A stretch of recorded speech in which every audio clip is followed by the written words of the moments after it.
I remember the first time he made us play. Made you play? Yeah, it was really cold outside, and we had to wear jackets and hats, and our hands were freezing.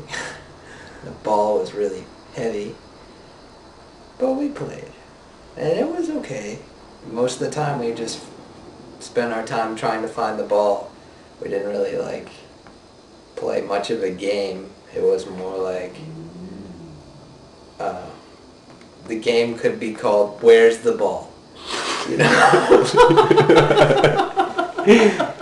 You know, it's not like we were playing cricket. We were just playing like this amorphous game that we made up that was like, okay, hit the ball and then find the ball because we don't know where it's gonna go. I played Little League, and I grew up with my cousins who played cricket.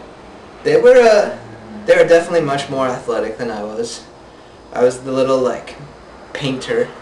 I would try to like act like I could do everything or something, be like athletic and be an art nerd, but I was, you know, I was very aggressive that day because it was very cold.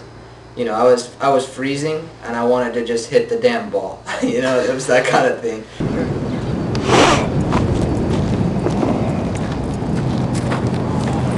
Choice of the champions. If you're telling your friends about it and they ask you what cricket is, what are you going to tell them it is? A game that is almost like baseball. A weird bat and a heavy ball. There's a guy that pitches and there's a guy that hits. And they stand opposite one another. The guy pitches, the other guy hits, and then the two run back and forth to score goals that run to the wickets, which we're not playing with wickets right now, but it's still delineated by the posts on the tennis net thing. It's similar to baseball. Instead of having a strike zone, you have the wickets. So when the bowler pitches the ball to you, and if it hits the wicket, you're out. Batter hits the ball, and you already have runners on the bases, and they just start running back and forth, try to run back and forth as many times as they can before they're thrown out, I guess. Whereas in cricket, the batters keep switching back and forth. More than the batters, the fielders switch back and forth so that the ball is played on both sides of the field rather than only one way. And instead of getting, you know, 3 guys and then you switch, you have to get the whole team out, or you have to run out of pitches. You have a certain designated amount of pitches that you have. So Australia can either run out of their pitches or they can get the entire Indian team out before they bat.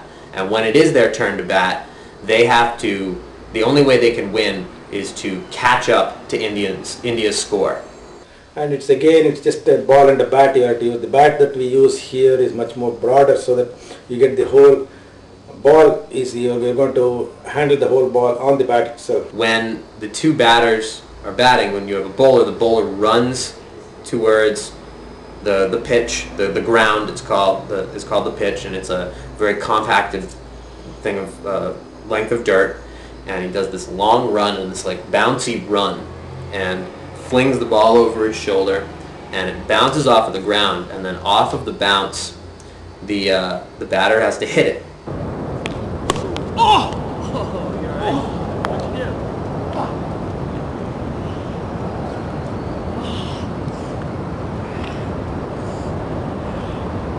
Damn.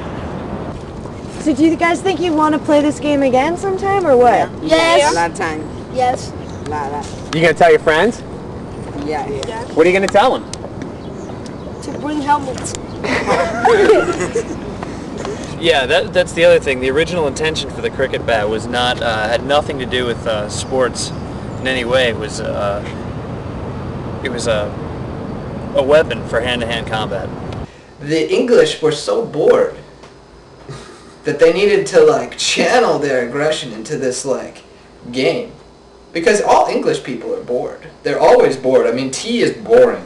Here the trend is for a shorter duration because people cannot afford to spend the whole day for a game. Even though now the test matches have made it a one-day test matches, even then I don't think people are that much patient enough to wait to see the outcome of a game at the end of the day. Also, cricket was not introduced earlier because that was a typical British game. It was English. That's one of the reasons that the baseball took off very fast here. I think that it's okay that, it's become like this international sport due to like the British's colonization, because now the British gets their ass kicked every time. The colonized countries are so pissed off at them that they're like, oh, we'll kick your ass every time. So you think that's why we don't play it here? Because we won that one? Because we won, yeah, exactly. So that's why we have baseball. For me, I had taken an interest in the game in baseball because I was interested in the history, I was interested in the play, and I thought that it was similar enough to baseball that I thought people could really get to like it here. That being introduced to me by my grandmother and my cousin, I don't think you can really enjoy the sport unless there is someone there to kind of give it to you. If this was all little kids, then this would work better. And when we actually did have those little kids around and they were playing and they were really getting into what we were getting into, which was just hitting the ball and running, and that was nice. For me, that was when I finally felt like I had the connection at some point. Because there I felt like, even if these kids don't really ever play cricket again, I felt like they're going to think about it. And they'll start to get interested in then maybe at that point, maybe one of them will actually, of course they'll be older, they can pick up the bat at that point, and then they'll finally be getting the hard hits, and they'll be like, this rules, And in that sense, then I can feel like I've actually passed it on. Yeah. Don't hit too hard, man. You okay? Yeah, I'm fine. You alright? Get the action shot there. Where your shoulder's okay? Well, Alright. I'm gonna move over. Alright, I'm gonna back him up now. Move out of the field of play.